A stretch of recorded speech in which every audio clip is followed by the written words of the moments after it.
Salut Marc, on est rendu dans le couloir. Première chose, j'ai coupé un petit morceau de moulure ici. C'est l'épaisseur.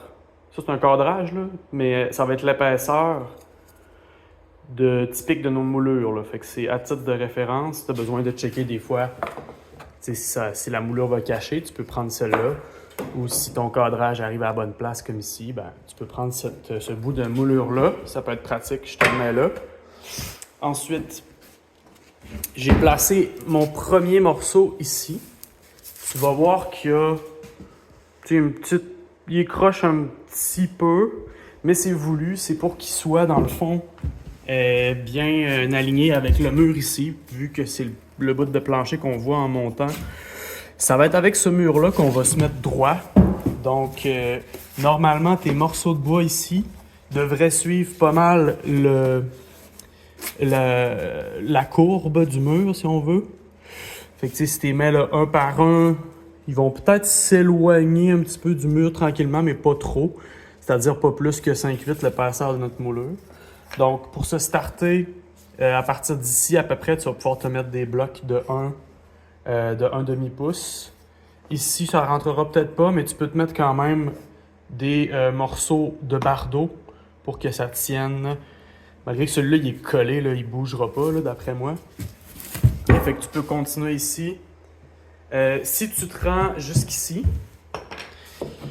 tu vas arriver comme ça, il va y avoir plein de morceaux de bois comme ça. Tu t'amènes jusque ici. Fait que ce qui veut dire que tu peux t'ajouter une bande de sous-plancher là. Fait que tu t'amènes jusqu'au bout là. Et ce que tu vas vouloir ajouter ici, c'est ça. OK? Fait que ça va venir comme flush avec l'ancienne nez de marche comme ça. Et c'est comme ça qu'on va faire la finition ici. Ça va être une façon assez simple de le faire.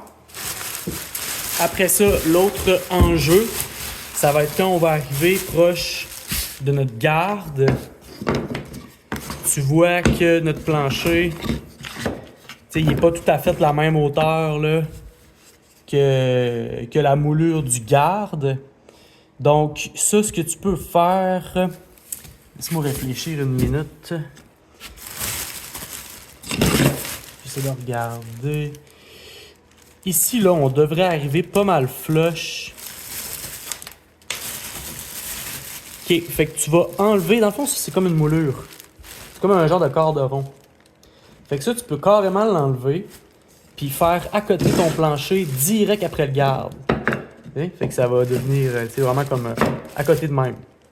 OK? Fait que là, c'est sûr que de ce côté-là, ce qu'on va vouloir, c'est des bouts là, le plus possible, des beaux bouts, là, tu sais. Fait que quand tu vas te monter comme ça, tu sais, essaie de toujours te starter tes rangs là, tu sais. Parce que si tu startes tous tes rangs là, tu vas toujours avoir des beaux bouts. Alors que si t'es pogné des fois pour couper des morceaux ici, ben là, ça se peut que t'aies moins des beaux, que ça soit moins flush, là, tu sais. Après, on verra, on se mettra peut-être un peu de pâte de bois et tout, là, mais le plus possible collé après la rampe, après avoir enlevé le corderon ici. Fait que tu vas te monter tranquillement. Comme je te disais, il y a une petite pente ici. Il croche un petit peu, mais c'est quand même voulu. Parce que ici, le mur, il est comme un petit peu croche de même. Fait que ça devrait comme fitter un peu. Et c'est aussi parce que rendu dans notre chambre, là, de ce que, selon mes calculs, là, ici, la chambre est comme aussi croche un peu comme ça. Là. Fait qu'on va espérer qu'en s'en venant tranquillement par ici, le croche, il vient fitter avec notre chambre, pour que ça ait l'air d'ouette le plus possible dans la chambre. Donc, moi, je m'attends pas à ce que tu te rentres dans la chambre demain.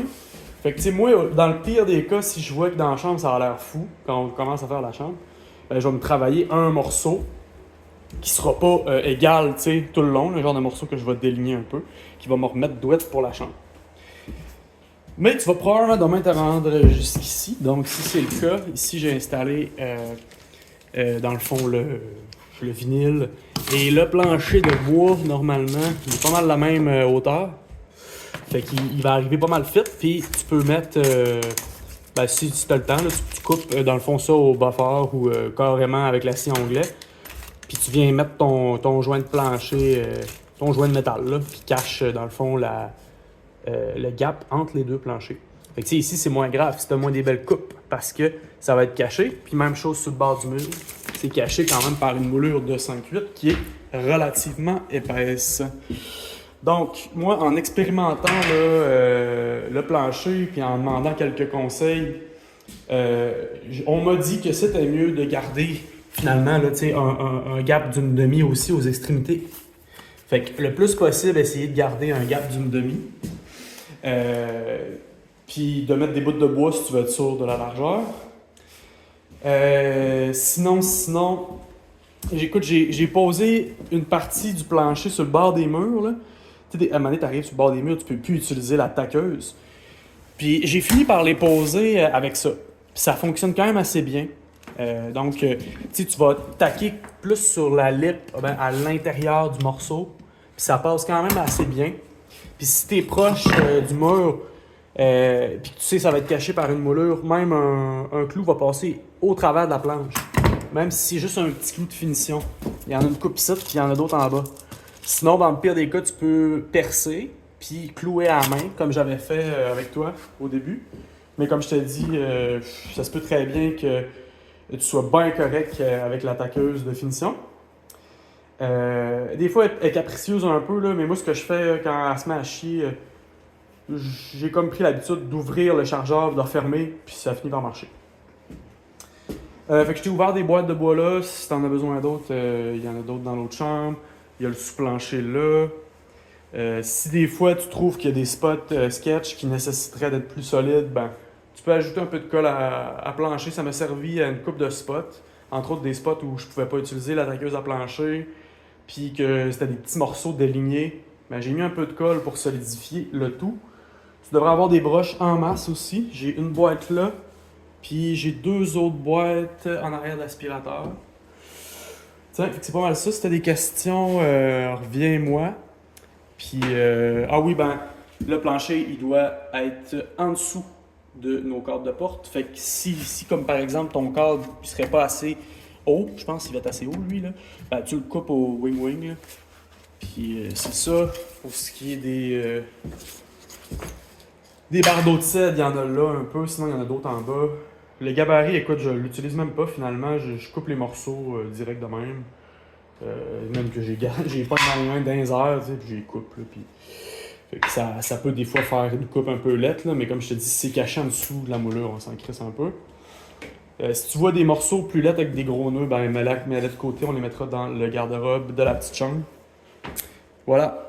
Fait que si tu devrais être pas mal douette là. Start-toi ici, suis la courbe de ce planche-là qui est assez longue. Tu peux te mettre un laser au besoin. Puis normalement, tu devrais être pas pire droit là, considérant les éléments que je t'ai parlé tantôt. Ok, merci.